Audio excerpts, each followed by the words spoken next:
How many snaps did they run in the 14 personnel? That's only for us. 100% of the snaps.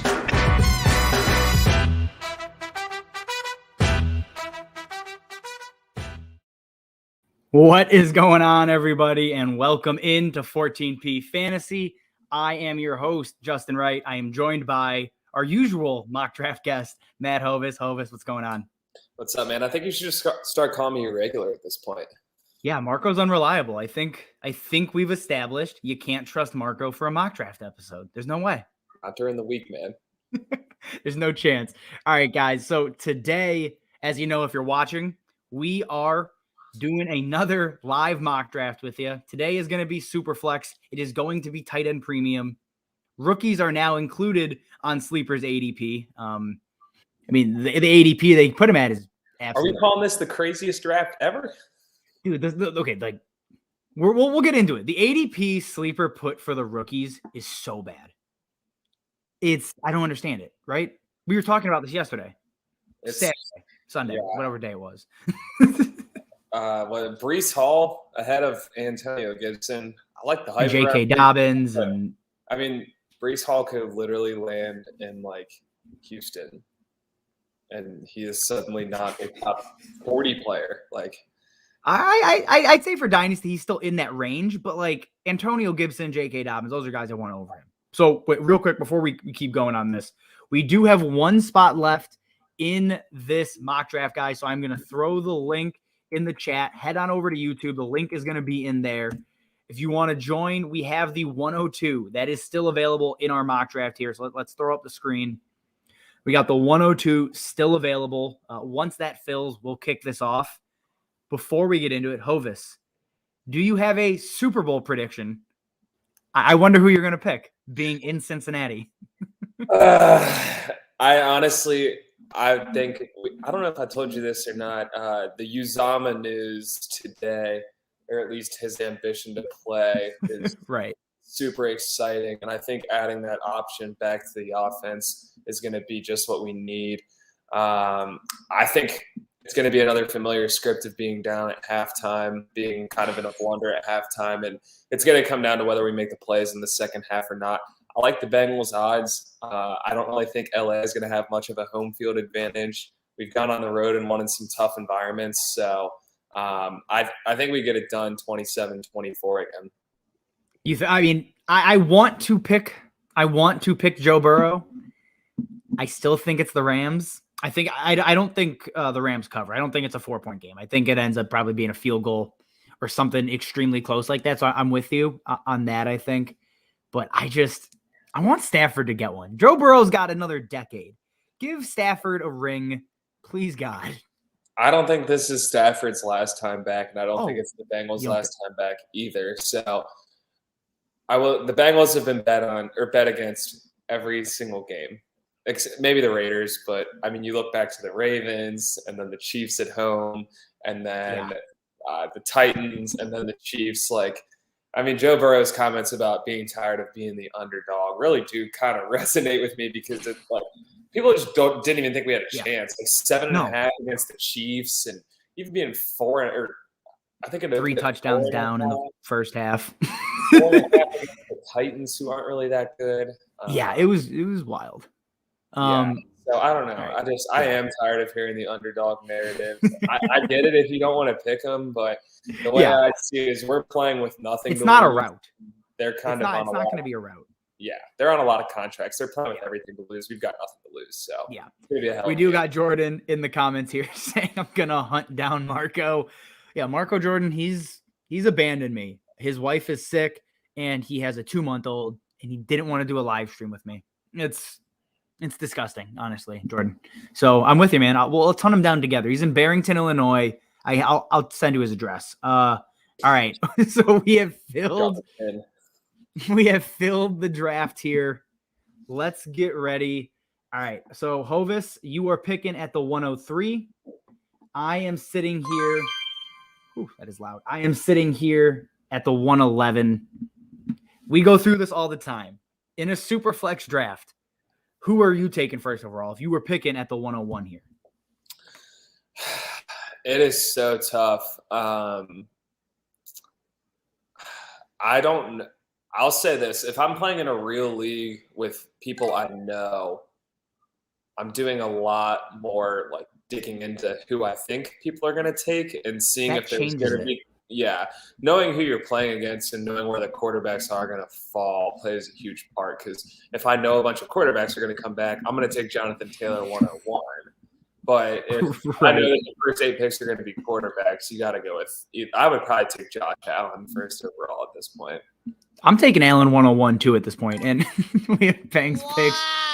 We have Pang's picks here. Where are we drafting Ray Lewis? If you follow me on Twitter, I'm getting the crap bullied out of me by Ravens fans currently because I said Ray Lewis killed a guy, and yeah, he was the driver. He's an accessory to murder. It's a joke. Everybody, calm the hell down. But he's 101. Pang, if we're talking just straight like NFL murderers, he's probably 101. Yeah, lock that in. All right, so Hovis 103. Mahomes. Is that just like the end of a tier, pretty much? Those first 3 guys. Yeah, I think so. Just with the contract he's locked in on, and knowing what you're getting guaranteed for 9 more years, it's a no-brainer. Worst case, he finishes quarterback 6 on the year. Like. Right, like you know exactly what you're getting. Finish better. I think the next couple guys who are going to go here are all going to be right in that top 5 to 7 range. Yeah, exactly. Like Mahomes, like I already know on YouTube, when this wraps, we'll get comments saying, "Can't believe Mahomes fell to 3," and like that's how a lot of people feel. But going JT at 1 or ahead of Mahomes isn't an insane thought, like in any way anymore, especially after what we saw last season, the last 2 seasons. Yeah, his usage does concern me a little, just with how heavy he was pounded at Wisconsin, and then even the amount of touches he was getting this year. But he's playing behind a hell of a line with Carson Wentz. It can only get better. Yeah, exactly. So me and Ray Lewis are a great duo. Justin's out here getting death threats, getting canceled over Ray Lewis. It's been a tough day, man. All right, so looking at the picks going off the board, again, you guys can see it, but Herbert, Burrow, Kyler, Lamar, Justin Jefferson, Najee Harris, basically everybody I want to take at the 111, hoping one of them had fallen to me. So for me, I'm going to take I'm taking my Dynasty RB2. That is DeAndre Swift. Seeing him here at the back of the first, thrilled. Like I'm taking him potentially. I'm considering him over Joe Burrow. I'm considering him over Justin Jefferson, and I'm taking him over Najee. Like I think all of those guys just belong or should be off the board at this point in the draft. I'd take him over Lamar too. Maybe not Joe Burrow, but that might be. I'm taking Lamar over Burrow, so I'm opposite on that. And that's why you're betting on the Rams. Yeah, I love Joe Burrow, but I will always take rushing. I'm taking rushing 10 times out of 10. And okay, so off the board goes CMC, another guy that, good. I'm glad he's still a first-round pick. That they think that's what he should be. But now I'm looking here, and I'm going to take my Dynasty RB5. This is an easy one for me. I'm taking Javonte Williams. And I'm just I'm set at running back as far as I'm concerned now. Like, it doesn't – I'm good. Are you taking Javonte that early or no? Not on your team, no. I'm looking at – go over the quarterbacks who's available. Dak is there. Dak and Hurts. Ugh, okay. That's like – I like Dak. I do, but I want Javonte Williams over Dak. I mean, you're not getting Dak on the way back. No, absolutely not. No, and that's the thing. Like quarterback will be a mishmash for me. I don't think there's any way around that. Yeah, and then there goes Kyle Pitts. Again, it is tight end premium. So I was going to say, with the tight end premium, I would have thought about Pitts there just to give your team a little diversity. I don't hate the pick at all. That range for Williams seems fine. I don't think Melvin is coming back. If Aaron Rodgers goes there, that kid is going to be money. I mean, the rumors are all over the place, though. One day you hear he's going to Tennessee. One day you hear he's not interested in Tennessee. You got the coach moving there. I don't know. If Aaron Rodgers does end up in Denver, though, Javonte Williams becomes, like, next year a top 12 running back. He's already a top 10 running back if Melvin Gordon's gone, in my mind. I'm willing to put him there. Sorry, he's a top 12. He's a first round pick. Oh, top 12 pick. Okay, yeah, that makes. I was like, damn, you're low, but that makes sense. Okay, real quick before you get up to your pick, thoughts on Derrick Henry going as the RB6 in a dynasty draft? That's too early for me. That's about a round or two too early, at least in my mind. Yeah. I feel like I have mixed thoughts on Henry every time I see him drafted. Sometimes I'm like, oh, it's too early. Sometimes it's too late. He picks later. I would have been fine with it. The team was weird. Najee Harris and him, but over Pitts, over Dak. Yeah, that's tough to me. For a guy you're going to get like 2 more elite seasons max. Yeah, I mean, yeah, like elite. Yeah, he'll still probably maybe play a couple years through that, but yeah, elite. This season 2022 could be the final elite season technically from Derrick Henry. All right, so where are you looking at here?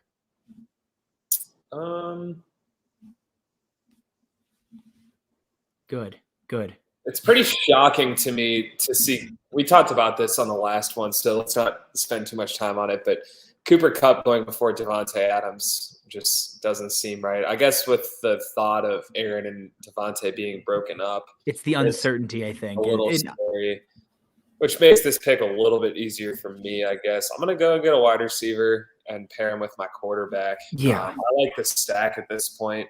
He's still relatively young, and just knowing that I'm going to have at least like 5 more years of Tyreek Hill, being the best player ever, and having like the double up on points there, I guess is what I'm getting at. Is take Kelsey next. Go full Chief stack. I mean, I actually might with tight end premium. Tight end premium, dude. Like Travis Kelsey is still a top 3 tight end. If he was still 32 instead of 34, I would do it in a heartbeat. Is he really 34? He is 32. He's 32 right now. I thought he's 34. There you go. Lock it in. Take it. He's 32. You got Travis Kelsey. No, I mean, like you can make the argument. 32. I think you can make the argument at this point for Kittle over Kelsey, but that's not a decision I would actually make. Like I see the other side of it, but I'm still taking Kelsey over Kittle, and honestly, probably over Mark Andrews.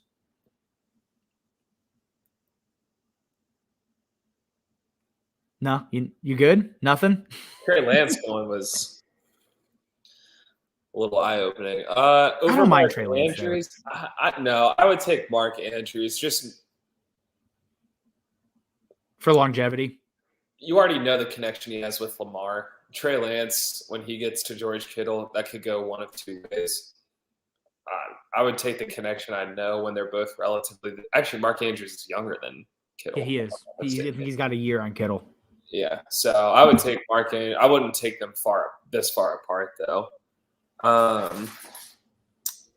This next pick for me is pretty easy. This is something that I think Sleeper has very messed up draft value in. I'll show you guys that because that one was pretty easy. But J.K. Dobbins, every time I get on here, I have to talk about him. He has fallen in the ADP, and I don't know why. I guess the injury, but we've seen what that offense was without an elite running back.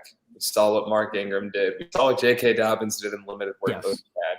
This dude will be elite next year when they're healthy. Yeah, I mean, like for me, look, we just did a video. If you guys are watching this and haven't checked it out, Dynasty Breakouts. J.K. Dobbins is highlighted in one of those 4 picks.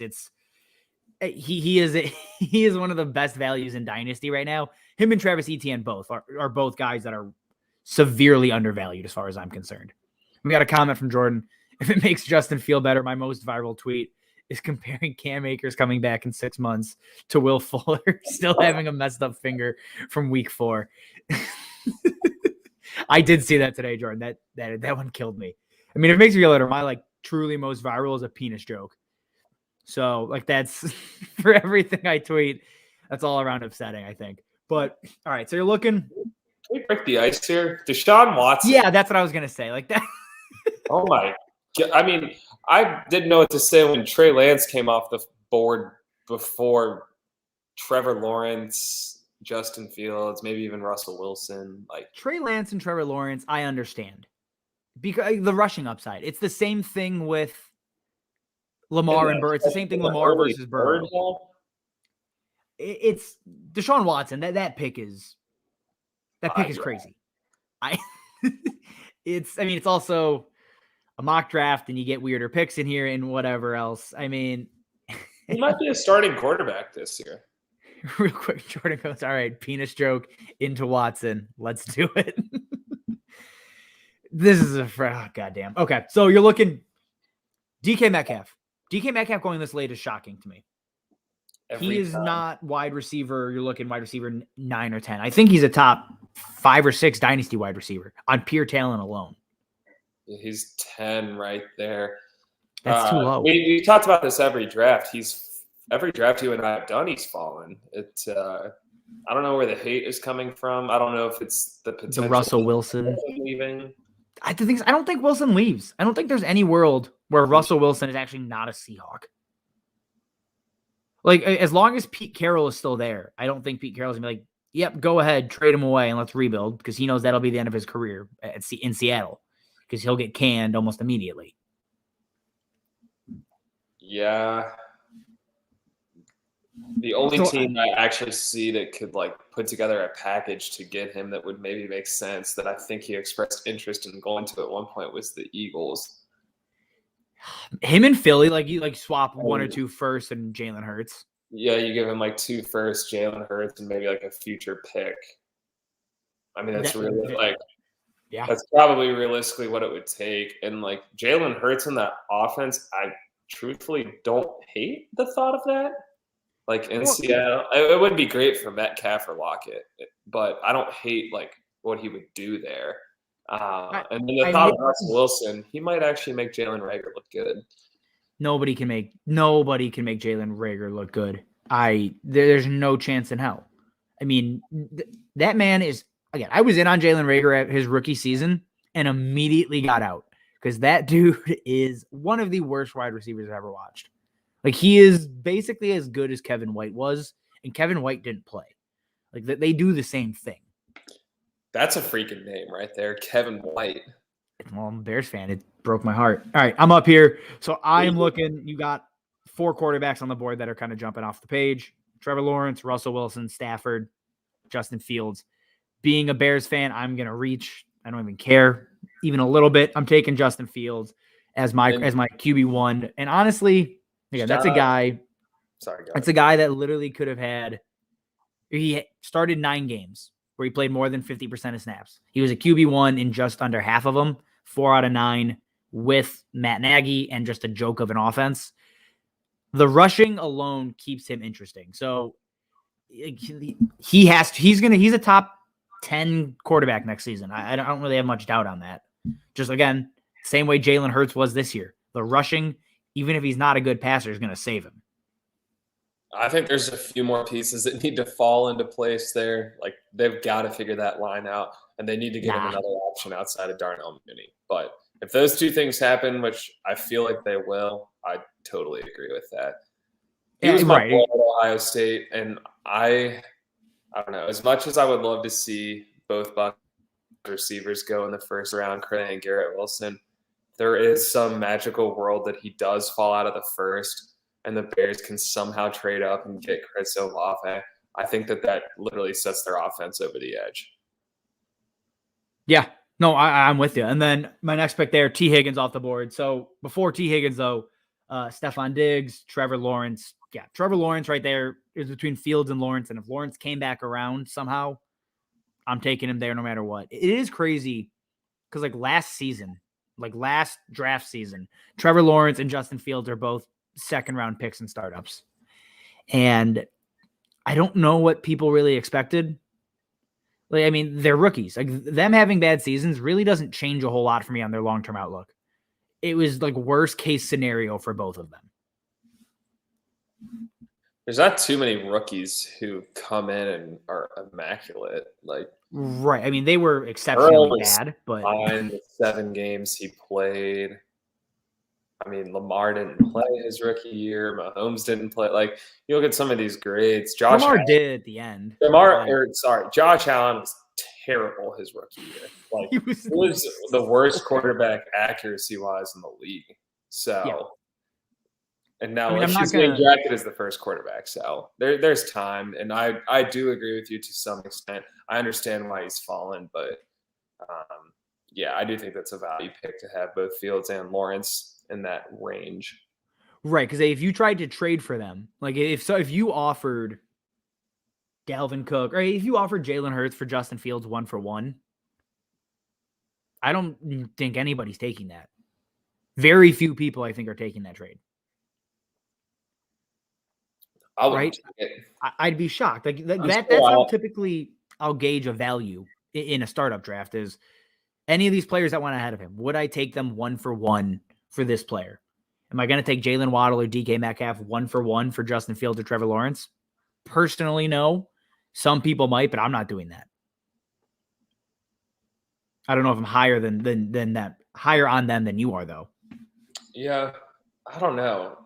It's very tough to still buy into them after seeing them play, but I know that there's a ton of potential and there's a lot more coming down the pipeline. Yep. I'll leave it at that. We got boy goes, I would, and then he goes, you'd hate me. That's what I mean. Like there are people out there that would do it. That's why Dynasty is interesting, because you get such wide ranges of value that like having like true arguments about Dynasty value on a player is almost never worth it, because everybody's rankings are so vastly different. The best thing you can do is just take advice from a bunch of others and then make your own opinion. And use your own opinion. Do not just rely on what everybody else is telling you. Unless it's 14P, then only listen to what we're saying. That's just good advice. What are you thinking with your pick here, Hovis? I'm gonna make a gross pick, I think. Yeah. First of all, cool to see that the rookies fell a little bit from where they were originally ranked. Like Breece Hall since. Yeah, I was looking at their rankings. Like they did fall from where Sleeper originally.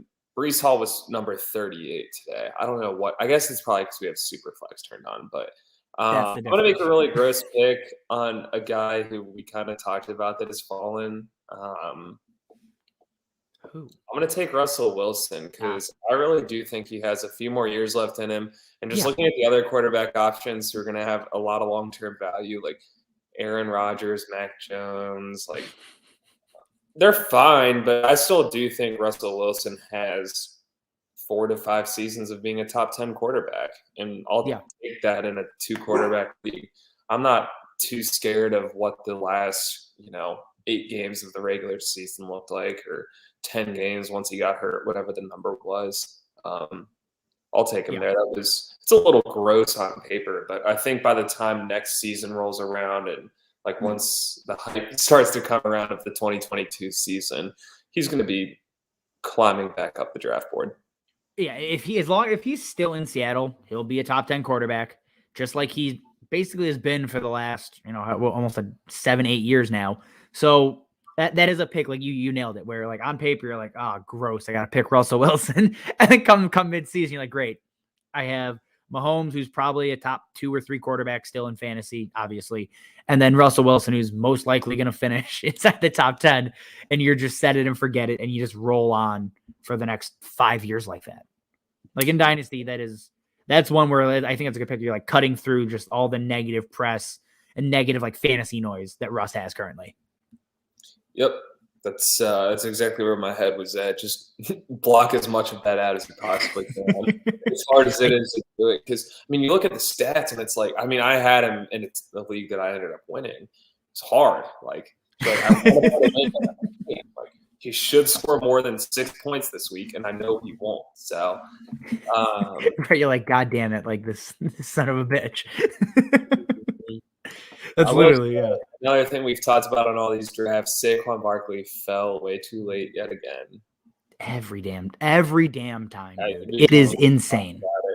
But then I guess I'll go ahead and take the 14P advice and drink the fucking juice, man. I'm gonna take Travis Etienne, dude.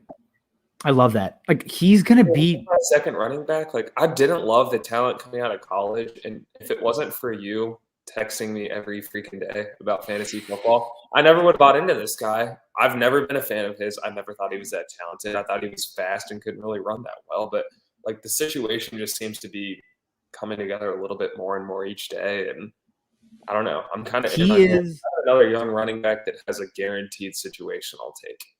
Somebody comped him to, and I loved it. It was basically he's going to be this year's DeAndre Swift. Not in terms of production, but a guy that's going to go 4th, 5th round, potentially, hopefully 4th round of redraft leagues, and he's going to outproduce that. Like, he will finish, I'm going to say he's probably a top 15 running back, and he'll be drafted later than that. Like, I am very confident he finishes there. With Doug Peterson at the helm now, that offense is, they won't work him to death, which I think is probably a good thing for Travis Etienne, honestly.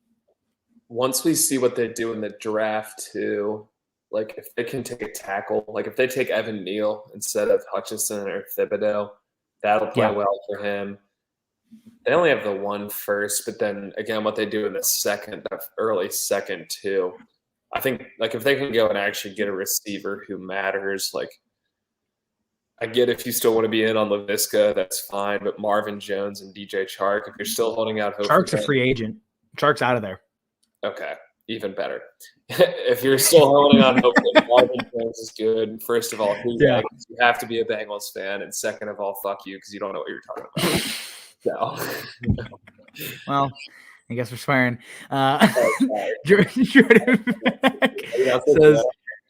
Jordan's saying, I'm going to be honest, I'm not buying into a Doug Peterson running back. And honestly, I don't blame you. Again, in his 5 years, not a single running back broke 250 touches or 250 opportunities. So I get the concern.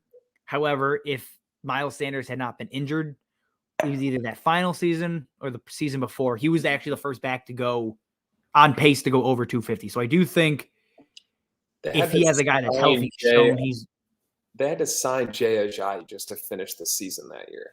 Right. Everybody was hurt. So I think if Etienne is fully healthy, he is a back I could see actually finishing over that 250 touch mark. And if he does that, again, health permitting, with like every running back, if he does that, he's going to be finishing as a top 15 back, at least in my mind.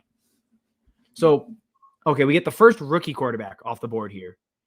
We get Matt Corral off the board over Mac Jones, over Kenny Pickett, over Tua, over Howell, Zach Wilson. There's a lot of names. Are you comfortable taking Matt Corral that high? I'm not comfortable taking any rookie this high at this point. There is a realistic world where there is one rookie quarterback drafted in the first round.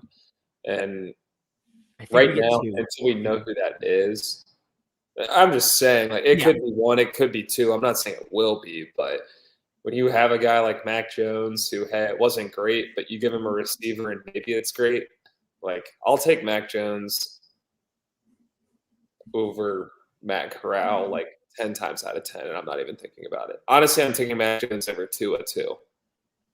Same.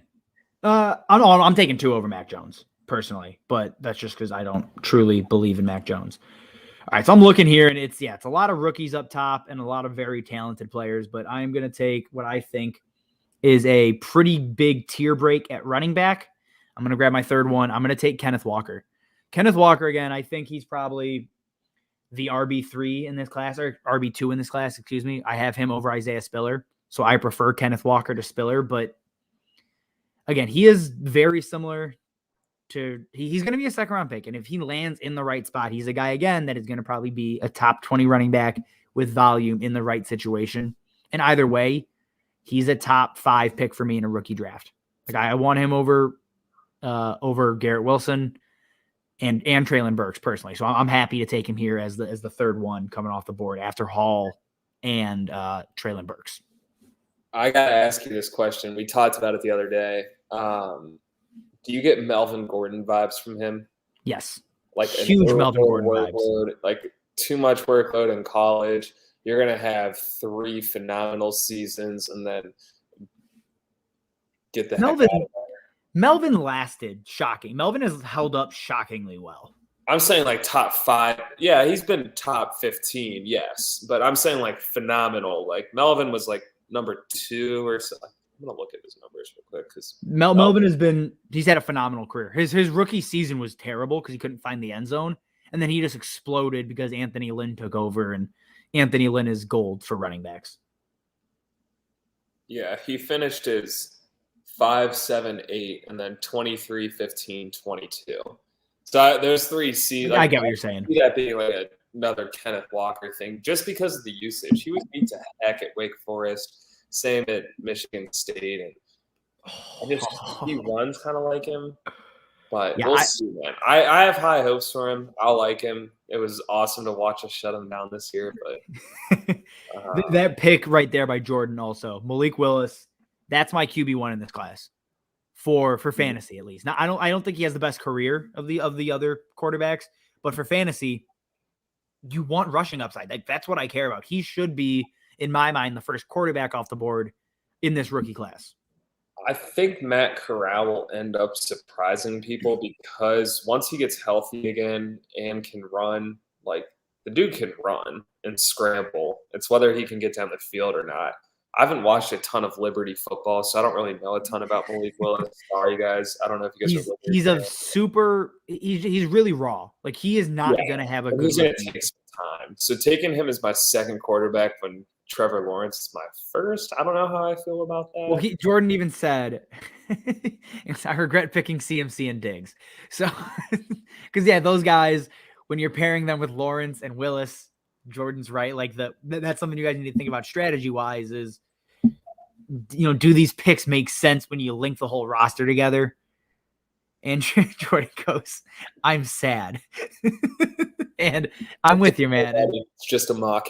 He says he's faster than Jalen Hurts. Are you talking about Malik Willis, Jordan? Because I assume you're not talking about Matt Corral, right? Also, I'm sure I'll comment. Talk us through this Godwin pick. I feel like that's some value. And taking him before McLaurin. Can you walk me through that? Yeah, so Chris Godwin, I think, first of all, is a better wide receiver than Terry McLaurin.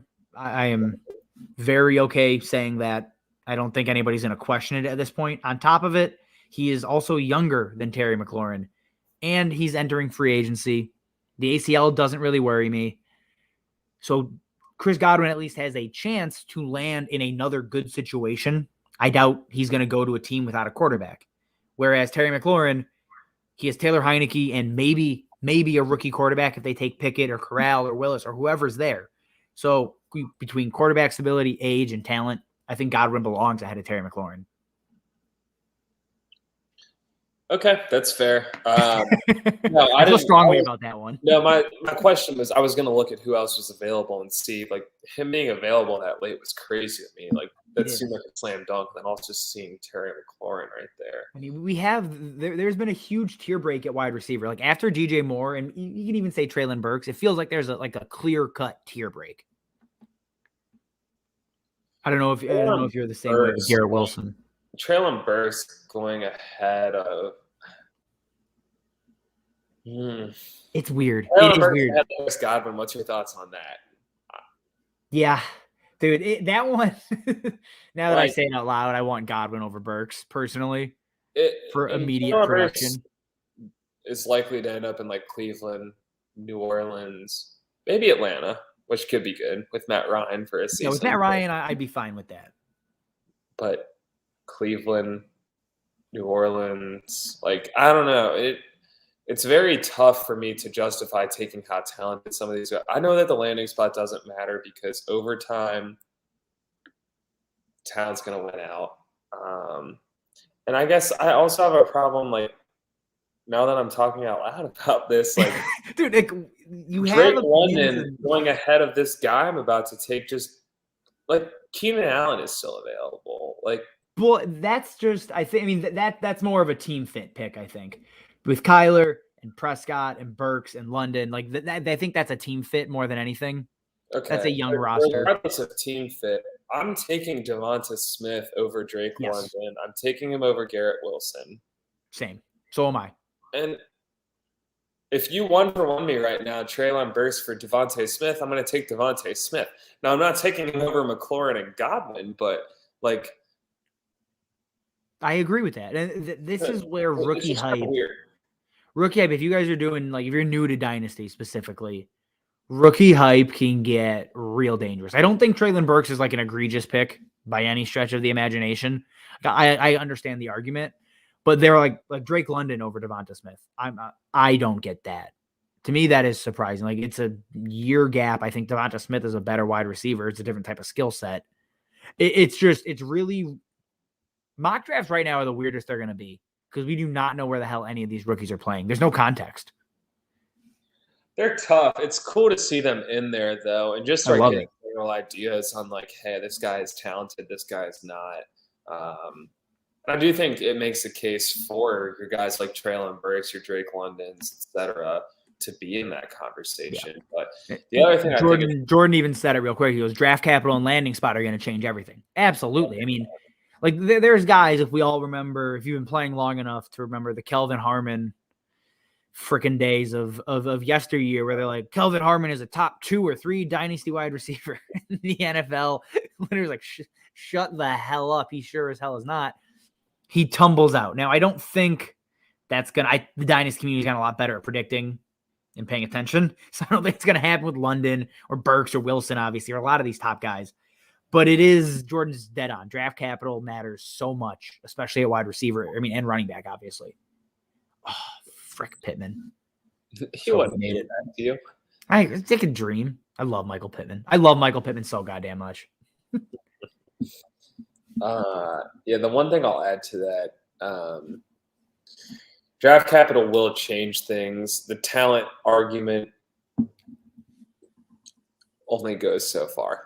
Well, I think like those 3 wide receivers, Burks, London, Wilson, I think they are as talented as Devonta Smith.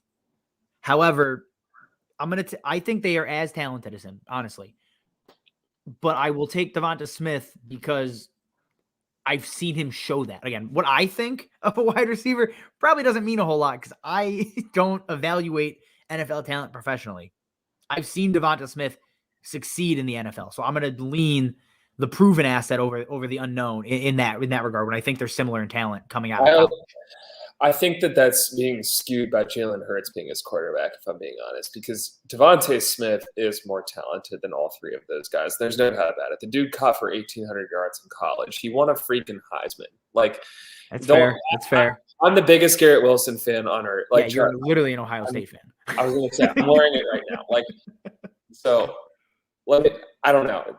I get it, but quickly, real quick, Zeke. I'm going to talk about some of the picks here. Zeke going off the board, 6th round. Yeah, make your pick, and then we'll talk on Zeke and Brandon Ayuk and Ridley and the last couple of picks here because Zeke has fallen so far in Dynasty, and honestly, it's warranted. Where are you thinking with your pick, though, before you weigh in on Zeke going at 6'12" in a Superflex?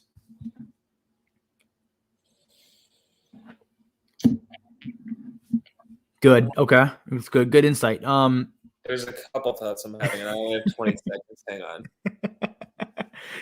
Dude, this is the worst part about doing it on live. You have to talk and think and pick, and you have to listen to me talk while you're trying to think and pick. Yeah, I don't know. I just went on that rant about everything I had. 4, 3, 2. I just love this rant Son about of a bitch. These other guys who are proven, and I'm thinking about taking Elijah Moore.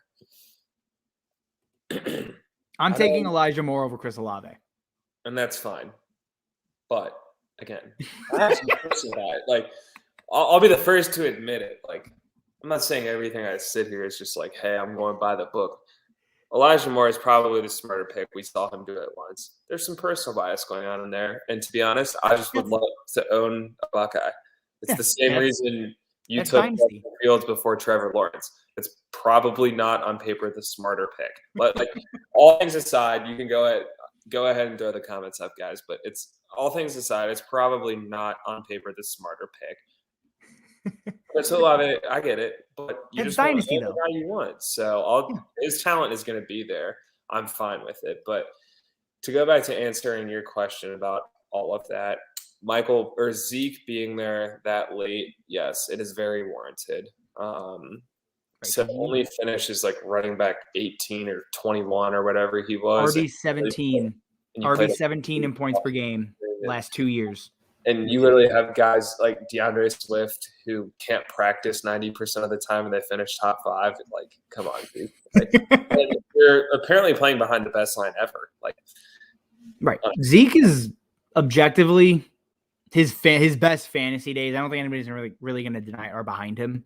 He is it's the Melvin Gordon thing where, 4 great seasons, maybe 5. I don't remember how many he did. He was all time.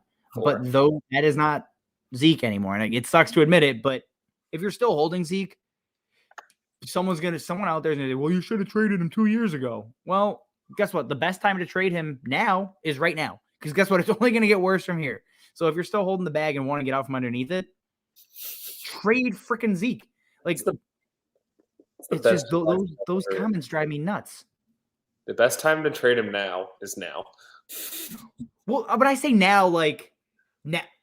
Yeah, I mean, I get what I'm saying. Oh, you I traded him can't. 2 years ago. Yeah, thanks, Captain Obvious. Like, I can't do like, anything about it. I'm not going to hold him another 2 years. Yeah, it's like, oh, if you held Zeke this long, well, you messed up. Okay, well, the best time to trade him is right now. Then scroll up. Is that his 3rd running back or his 2nd?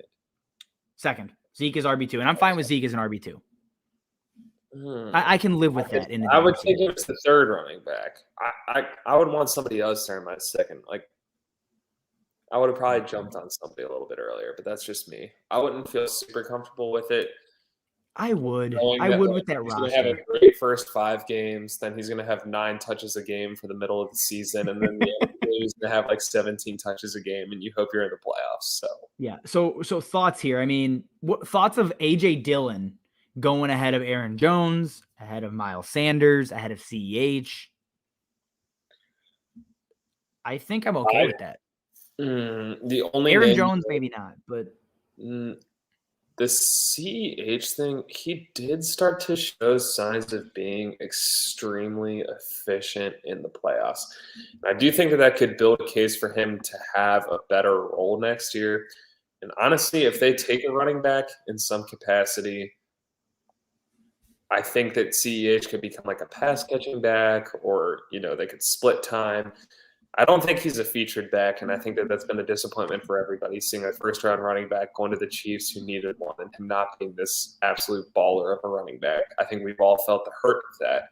I think he does have a role in the NFL. He showed efficiency in the playoffs. He was having like 8 yards a carry against the Bills, I think, or whoever they played the round before that. Yeah, it was the Bills. It was the Bills before you guys. Before that, he had like 5.5 yards a carry. So he looked better than he had. I get he still isn't the goal line bruiser that everyone wanted him to be. But to take Dillon ahead of CEH, I think that's warranted. I'm fine with that. I disagree. I would take CEH ahead of A.J. Dillon just because I think he'll have a little bit more clear of a role next year. And I do think he'll continue to get better. Well, and I will say the downside with A.J. Dillon right now is you have no idea. I mean, the quarterback's not – oh, damn it, Jordan. The quarterback's not going to be – it's not going to be Rodgers. So you have to do with Jordan Love and a significantly worse offense. So that's going to limit his red zone touches. That's going to limit his work in inside the 5, all of that kind of stuff. So that comes down. And I say, damn it, Jordan, because Darnell Mooney off the board wanted to pair him with Justin Fields. So I'm back to looking at wide receiver. I picked up my second quarterback in Kenny Pickett. I'm fine with that. With my team, it's a young team. There are enough quarterbacks out there that I'm still, still a few teams out or a few quarterbacks out there that I'm fine starting, for the season. I'm going to take one right now, and that's going to be Derek Carr. Like I'm happy to pair Derek Carr and let Kenny Pickett be my de facto QB3 there. Derek Carr, if you're picking in a dynasty league, Derek Carr is one of the best values every single draft, every single startup. What he has done, literally he has never been outside the top 20 quarterbacks. Let's just put it that way. The last 2 years, he's been a top 15 quarterback, and he's been inside the top 20, so 19 or better each of the last 3 seasons. Like Derek Carr is a guy you just throw into your super flex, and you just never worry about it again at any point in time. And he's throwing to essentially nobody's. His best player is it's a tight end. Well, yeah, sorry. Well, his best receiver was a murderer, and his tight end I mean, what you want to call it? Like It is what it is. You're back. correct. His best player is a tight end. They need to draft somebody. His best receiver is a slot receiver who has average talent. Like, hey, I like Hunter Renfrow. Hunter Renfrow is perfectly fine. Yeah, right. Perfectly fine. He's average. That's exactly what I just said. Thank you. We definitely saw the best of Hunter Renfrow this year. Like he is never having a game or a season better than what he just did. And that's fine. That's not a knock. He was a top 12 wide receiver. I think he'll consistently be like a 900-yard, 6 touchdown, 70 reception guy. Like great. A lot of catches, not a ton of yards, a lot of touchdowns or a couple touchdowns. Yeah. I think that's the best way to do it. And so to think that the Raiders are in a good spot to take a receiver this year, it's just going to help his case. They need to. And I mean, they're going to pick – I don't know who the hell they're going to pick, but it's probably going to be a bust. Like I do not trust that team to pick the correct wide receiver. I hate to say it, but I feel like in order for that to happen, they need to take Jameson Williams. He feels the bustiest of them all. It's a lot of speed. It's not a ton of talent. Jameson Williams is a very good wide receiver. He does fit the Raiders archetype of wide receiver though, of like, let's just get a burner. I think he's more dynamic, or he's a better, more well-rounded receiver than some of the guys they've taken in the past. His hands aren't super strong. He's a good route runner. I'll give him that. But his best characteristic is the speed. And so he's a Raiders wide receiver. Yeah. Like he's not going to be Darius Hayward-Bay.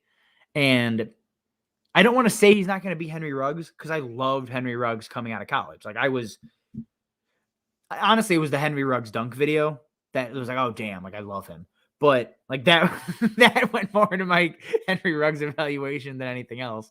But I think Jameson Williams is a better overall receiver. I think he's more dynamic. And we saw it when John Mechie went out and he actually had to run over the middle and like do actual wide receiver things other than just run straight.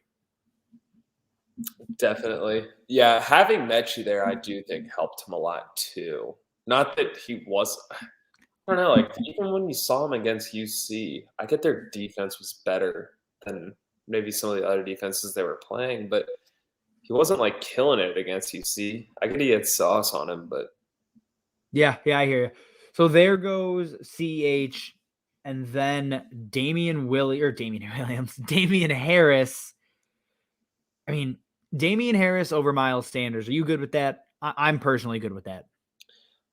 I'm fine with that, but just looking at my team and getting a third running back, I'm going to take Miles Sanders. Yeah, I think this is the correct place for him to go. I hate having Devontae Smith and Miles Sanders and just going all in on the Eagles offense, but that's so gross. It is, but to have him as a flex option, I'm fine with it. He'll be fine. Again, to your point, if he was on pace to, or his yards per carry this year was the highest it's ever been. I think it was over 5 yards a carry. It's not even that, because I don't really care too much about yards per carry just because their line is incredible. I would hope it is good. But like his true yards per carry, but it gets rid of runs over 10 yards. Like he's consistently churning out yardage. He's always has a good breakaway run rate. It just, I think the time has passed where he's going to get like a workhorse role in the offense. And I think that's why he's slipped all the way down to 8-10, one pick ahead of backup running back Tony Pollard. And I'm fine with that to have him as my third running back. Yeah. I would not want him as an RB2. RB3 is perfection for Miles Sanders. Like you know what you're going to get from him when he's on the field, at least. You hope. Fingers crossed. Michael Thomas. There's a name. James Cook over Michael Thomas. Again, it's semantics, but James Cook over Michael Thomas is – Michael Thomas was the wide receiver one 2 years ago. James Cook and Michael Thomas being in the same conversation. Like Michael Thomas being the wide receiver one 2 years ago to now being a 9th round startup pick is one of the crazier things I've ever seen. I don't think he plays for the Saints this year. I mean, he hasn't played for the Saints the last 2 years, but I think he's playing for a different team at the start of this season, right? He's on a new team this year. I think that's safe to assume. What are you trading for Michael Thomas in a league? Because I think he's a great trade target because his value is sunken significantly lower than his talent. Like someone gave me 201 maybe. You give up Superflex or 1 QB. I think that's important too. Sorry, 1 QB. It's like Superflex, like 207. I think I'd still give up a late first in Superflex for Michael Thomas. I think I would take that chance. Okay, maybe not 204. Because like think about when you're just like talking like just raw pick value. Like think about like the like a late 2022. Yeah, that's the year. Late 2022 first in Superflex. You're looking at like Jahan Dotson, David Bell, maybe George Pickens is there, like Kyron Williams, Rashad White. I'm gonna flip those. Would gladly flip those guys. I think for Michael Thomas. Everybody you just named, yes. Especially Right, so like, once we have more information on where they land and where he lands, absolutely. Like he is more talented than every single person you just named. He can be the slant, you know what, all you want, but slant bitch. Yeah, apparently I'm not allowed to cuss on you already dropped an F-bomb. It's whatever. What are we gonna do? Well, anyways, he's the slant, you know what, and I will still take that talent over unknowns. It's unknowns. Jahan Dotson for sure. I don't know what the hype is around that guy, but I don't care for him. He's not my favorite. I'll say that. Also, I love your pick, Dalton Schultz, 903. He's technically a free agent. I still would be shocked if Dallas lets him leave. Like that would genuinely surprise me. But I love that pick in the 9th round. I do too. Tight end premium, which we haven't. I didn't know he was a free agent. I was taking in there between Fant and him. Just knowing it's tight end premium and not wanting to get stuck trying to stream someone every week. Like those two guys were a couple names that had still stuck out to me. I assumed he would still be on Dallas and thought it was decent value. He's always going to have a red zone presence. And I'll be shocked. He's got that safety blanket connection with Dak that he was second in receptions on that team this year. And again, in tight end premium, that is a monster value to add to your team. And as we're looking at the board here, we have Noah Fonko, Ryan Tannehill. Tannehill going this late, man. He feels like a tier break here as well. Like I'm fine with Ryan. I think he bounces back, honestly, in 2022 with Henry healthy. I think that's a huge part of this. All right, as I'm looking at my team here. What if he's playing for the Packers? Tannehill? I mean, if they go for Rodgers, they're sending Tannehill. That's true. I'll believe it when I see it. For me, tight end, I think there's a tier break. Dawson Knox, I'm going to scoop him up here, especially tight end premium. He's not a great target because he is touchdown dependent and he's not a volume play. Like tight end premium, I'm looking for guys that are going to catch the ball significantly more. But Dawson Knox, again, just finishing as basically a top 5 tight end, depending on your scoring. Even in tight end premium, I'm very happy to have Dawson Knox as my tight end 1. I think you're also kind of betting on the offense at that point. Like, give me a piece of the Bills offense versus like, I'm not saying I would take him over Freiermuth necessarily in a dynasty, but like right now, if you're thinking right now, like betting on the Bills offense over the Steelers offense, like I'll take that. Yep. And I'm going to take, I kind of hate this pick, but I'm going to do it anyways. I'm going to take my 3rd rookie. I am taking George Pickens. George Pickens is a guy, I mean, he could have been the wide receiver 1, I think, this season if he had not had that ACL injury. And now he's probably going to slip to the 2nd round in the NFL draft. I mean, he's going to slip to the 2nd round. And whichever team grabs him, I think gets a monumental steal. Like Marco, and I oddly trust him in this. I don't know why. Marco has comped him to a less refined version of AJ Green. And honestly, I don't hate that. Like from play style, it does match. I don't think he's ever going to be as good as AJ Green. Big? Yeah, dude, he is a big man. He is a big man. He is 6'4", if I remember correctly. So that's how big AJ Green is. So yes, George Pickens is 6'3", 200. It's shockingly similar builds. And again, he's never going to be AJ Green, but that play style is exactly what he looked like at Georgia. So whoever grabs him in the 2nd round, I hope to God it's the Bears. I think he ends up having a great career. He was so good when he was healthy. He was spectacular. that first year, his freshman year when they played Clemson in that game, he was the de facto number one, not the number one overall pick, but the de facto number one receiver in that class. At 18 years old. In that, it was the playoffs, I guess, not the not the championship, but they played in the playoffs, I believe. Yeah, I think that was semis. But yeah, exactly. Like he has been. Again, if he did not get hurt, I think he's the wide receiver one in this class. Like I think we would have seen that this year. And he's just going to be a great injury discount. He's already come back. He's shown he's healthy and can play again. He's going to be damn good. So looking at the rest of the picks here, you get Rachaad White at 10:05, Leonard Fournette, James Conner. When I'm picking this late in a draft, I'm probably going to lean the rookie running backs over the veterans that are free agents, right? Like I think that strategy wise, at least that's how I would play it. Are you the same way? Hide that bottom for a sec so we can see more of the picks. Oh, there we go. That way you can see the teams. It's all dependent on your team at this point. Like the guy who took Leonard with like Hopkins and then London and Burks and Akers. I don't know. That team, I don't know. It's some weird. Yeah, I think it has to fit your team. Like my team is relatively young.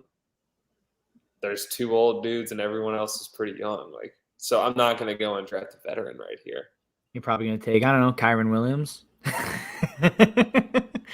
As we're talking rookie running back a little bit there. Like, I mean, where do you land on Rachaad White, Kyren Williams?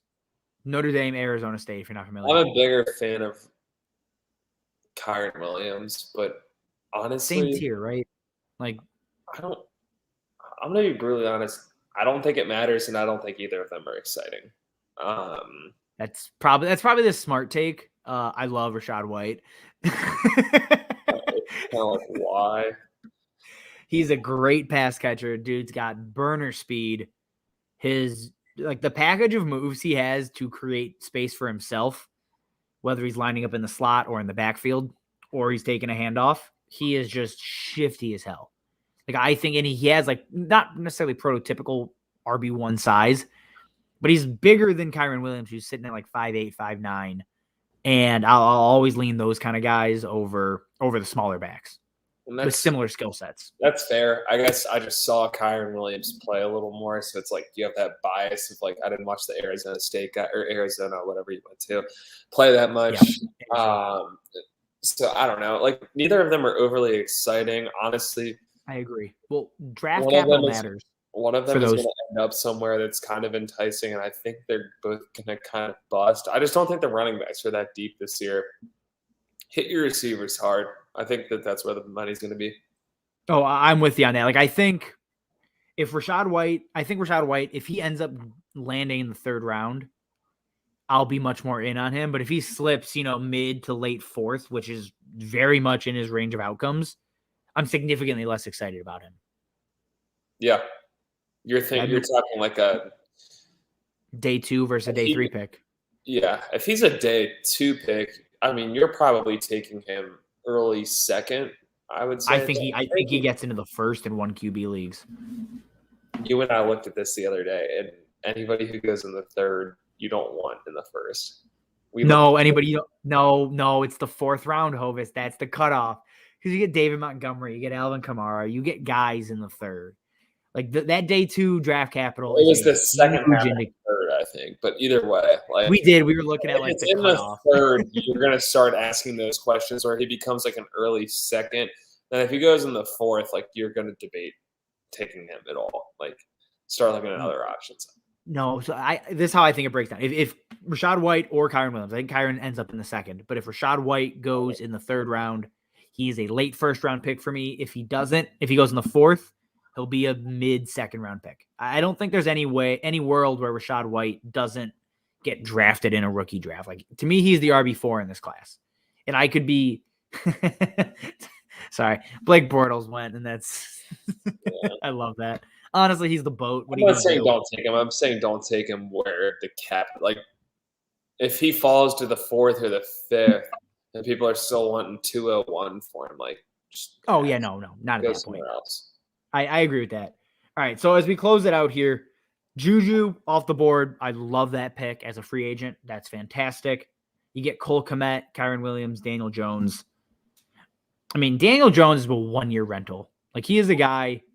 Taking him as a QB3, I lied. That's his QB2. Taking him as his QB2, that's a 1-year rental. And I think that's probably, but this late, what else are you getting at quarterback, right? Like him, Carson. I'd probably take Wentz over Daniel Jones. I actually think I would take Wentz over Daniel Jones. Davis Mills, Baker. We looked at this. I can't remember now. I don't know what you're talking about here, so I can't help you. But I mean, like I hate Baker. This guy, assuming he's playing for I'm gonna assume he's playing for the team I think he's gonna play for. Yeah, he has So I had it wrong when I was talking to you. This is his last year on the Bills. Yeah, you confused me the last time we did this. Yeah, I jacked it. If that's the case, he shouldn't be there this late, in my opinion. I think he's like a 1-year rental though, Devin Singletary. If you guys are not aware who we're talking, like he is. There's 1 year left of Devin Singletary. I don't think he's a second contract kind of guy. The way he looked the last 3 games of the regular season and the playoffs, I think he can write his. I think he's in more of a contract year than he is as a 1-year rental. I'd be shocked, just because I think he's like I think he is a good running back, but I think of the running backs that get second contracts. I don't think he lines up with that group. Second contract with the same team, not just in general. That's fair. Yeah, I don't know. I don't think they're going to draft anybody either. Like that's the thing with Devin Singletary. You're right. I mean, they have Zach Moss, so like I think they can sign him. Do they? So, I mean, yeah, I don't think they do, and I think that because of that, they can sign him so cheaply that you're debating him and Rashad Penny, who's also in that like weird conversation of like, who do I want as my third, maybe fourth running back? I guess he's technically my fourth. So yeah, I mean, even if he is a 1-year rental and your team is trying to make a push for it, I'm fine to have him for a year. And I agree. Some sort of contract year that I would like to think he's in, then yeah. I will say this. I will say this. Do not, anybody watching, do not trade for Devin Singletary pre-draft. That could bite you in the ass hard. Like that's one where his value could go up in smoke. Yeah, I don't think they take it back, but they're certainly in the running too. Yeah. There's a few running backs. Like same thing with like Rashad Penny. Don't go out and trade big money for him right now. Like not until he signs, and even after he signs. Great, but I mean, I don't even know what would you give for Rashad Penny right now? 3rd round pick, maybe. If that. He's a free agent. I would give 301.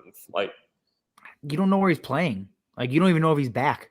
Like, that's the problem. If I knew he was in Seattle still, I'd probably give a late 2nd round pick for him, something like that. But you have no idea at all where he's playing. It's tough. Yeah, it's that's fair, I guess. I think they're probably gonna create some. I have this weird feeling that they're gonna re-sign him to some terrible contract that's super cheap. And I then hope so. That, they're also going to draft a running back, and they're going to have Chris Carson. And honestly, I think that's where a guy like Rashad White or Kyron Williams lands. Dude, it'd be great. Rashad White, I would love Rashad White in Seattle. No, but I think they're going to have all three then, like him, Chris. Oh Carson, no, that would suck. That'd be the worst. No, that's what I'm saying. Yeah, like I think it's gonna like. That's also why I'm a little hesitant on the Kyron Williams and the Rashad Whites. Is like I think they're going to be those guys who kind of end up in the backup bad situation where you're just like blah. Yeah, no, the situation is going to dictate a ton for them. It's going to dictate a ton. All right, guys. So as we wrap up the draft here, if you got any just general dynasty questions, we'll give it a few minutes. Drop them in the comments. We'll pull them up. We'll talk about them. Hovis, looking at teams here, and again, it may be quick. Which favorite team from all 12 here? While we wait, if anybody wants to throw dynasty comments, throw them in. Mine. All 12 of these teams. Like I am a huge fan. You're honestly, saying besides mine? Yeah, not your team, not your own team, not my team, unless it is your favorite. Then you can say it. But like, it's not yours. Trust me. Like I really love. I love the team with Josh Allen. Josh Allen, Kamara, Lance, Montgomery. Because Lance is going to be the starter. Like, Lance is going to be very good because of the rushing upside. And the receivers there on that team are filthy. Like, I absolutely love that. The Boyd's team is never mind. Never mind, Boyd. Sorry, Boyd. No, it was good until I reread Hurts. Like, I really like that team because they're going to be around for a long time. I'm not a Hurts fan. I just never have been. I know. Sorry, Boyd. Yeah. He's good for fantasy, but I don't think he's a starting quarterback past this season. If I had to pick my favorite team that's not mine, it's probably the Prestige FF, dude, with Burrow who's somewhat of a rental, but then the rest is going to be good. Yeah. All right, guys. That is all we have for you. Again, remember to check out the Patreon page. We got 3 tiers, $2, $5, $9, $2 to donate, $5 for rankings, and $9 we will break down your dynasty team for you. And you'll get some extra little goodies with it as well. Subscribe to the YouTube channel while you're here. All that good stuff. All right. That is all we have for you. We will see you next time.